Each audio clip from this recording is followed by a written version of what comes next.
Hello friends, welcome to another episode of our unique initiative, What Law Says. I am Advocate Kanwar Chima from Raj and Kanwar Legal Advisors India LLP and your host for today.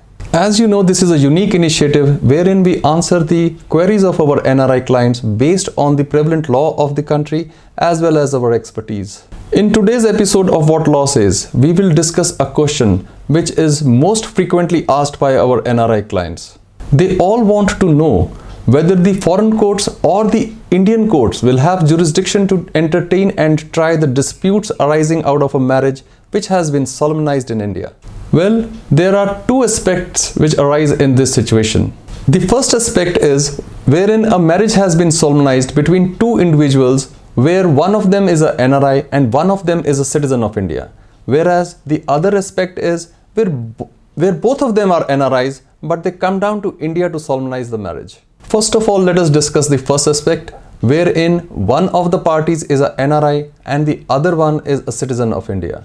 This is one of the most common scenarios where either the groom is a NRI who comes down to India to get married or the bride is a NRI who comes down to India to get married to a citizen of India. In such like marriages, if a dispute arises between the marriage, definitely the courts in India will have the jurisdiction to try and entertain any of the disputes which might arise between the parties. But a situation may arise where after the marriage, the boy or the girl who was the citizen of India has left India and acquired the citizenship or the residentship of the country of the origin of the other party. In this situation, both the courts in India as well as the foreign courts can adjudicate upon their disputes. And both the parties can consent to the place where they want their dispute to be adjudicated.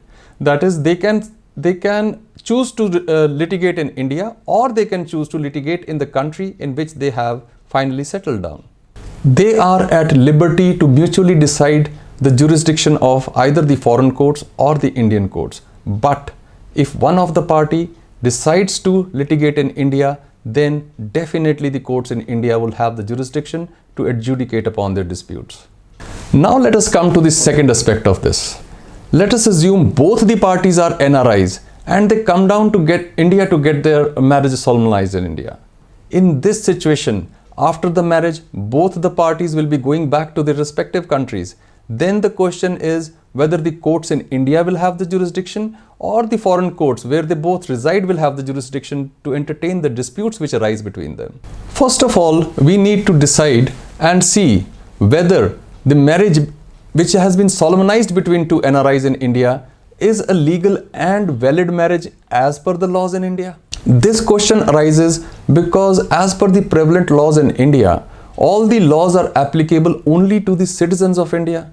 Now, since they both are NRIs, would the laws be applicable to them? That is the question. Would this imply that the marriage between two NRIs solemnized in India is invalid as per the laws in India? The answer is no. Definitely, the marriage solemnized between two NRIs in India is a legal and a valid marriage as per the prevalent laws in India. To decide whether a marriage which has been performed in a country is a valid marriage or not, it is settled law that the law of the country where the marriage has been solemnized has to be seen.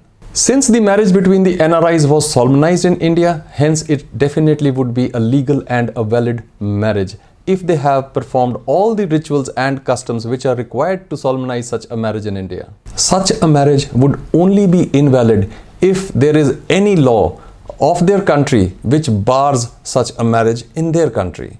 If there is no such law in their country which bars this marriage, then this marriage would definitely be a legal and valid marriage as per the laws in India. Now the question would arise whether the Indian courts would have the power to adjudicate upon the disputes arising between two such NRIs. The answer is normally the country to which they belong would have the power to adjudicate upon the disputes if they arise between such two NRIs. But if one of the NRIs decides to come back to India and decides to stay here, then definitely he or she can invoke the jurisdiction of the Indian courts to adjudicate upon their disputes. I hope I have been able to answer to this query of our clients, and I hope I have been able to satisfy them as far as this query is concerned. Signing off now, and hope to see you soon with another episode of What Laws Is. Till then, Do whatever you feel like doing, but try to avoid litigation. And if any litigation is thrusted upon you, then you know whom to call.